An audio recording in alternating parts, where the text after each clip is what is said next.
You know, maybe once a year or once in a lifetime, you hear a story that leaves an indelible mark on your mind and your heart. I heard this story 38 years ago. It still resonates deep within me, and it goes like this. Once upon a time, there was a tree, and she loved a boy, and the boy loved the tree. Every day he would come and climb up her trunk, swing from her branches, eat her apples. When he was tired, he'd lie in her shade. When he was active, they'd play hide and go seek. One day the boy carved in the trunk of the tree, "Tree, I love thee," and that made the tree very happy. But for some reason, the boy stayed away 2 whole days.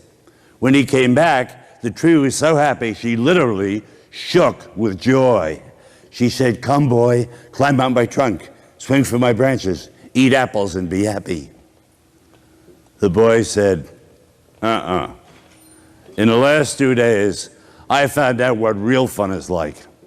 So I need some money. You got any money? "I have no money," said the tree.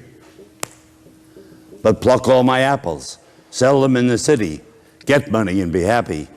So the boy plucked all her apples, and he went away, and the tree was happy. But now the boy stayed away a month. When he came back, the tree was so happy she could hardly speak. She said, "Come, boy, climb up my trunk, swing from my branches, eat and be happy." The boy said, "Life's a lot more serious than fun and games. I want to get married, settle down and have a family, so I need a house. Can you give me a house?" "The forest is my house," said the tree. "But cut down my branches, boy, and build a house." The boy cut down all the branches, and he went away, and the tree was happy, but not really. A year passed.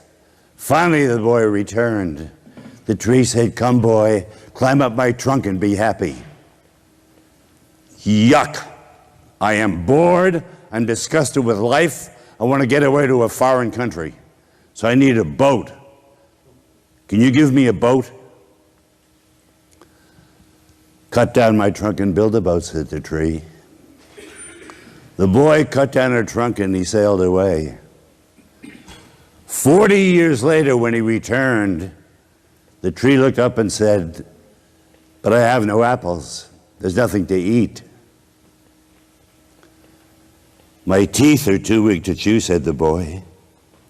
"I have no branches, you can't swing." "I'm too tired to swing." "I have no trunk, you can't climb." "I'm too old to climb." "I'm sorry," said the tree. "I have nothing to give you." "Oh, I don't need very much anymore," the boy said. "Just a quiet place to sit and rest." And the tree, straightening herself up as majestically as she could, said, "Well, an old stump is good for something.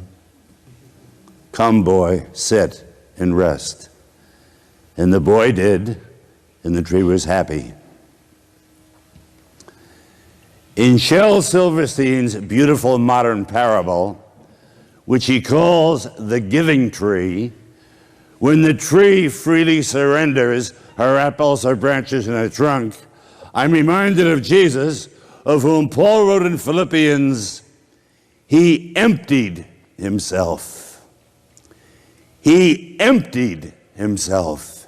He cried out his heart, nailed up his hands, and poured out his blood to help us believe that he loves us.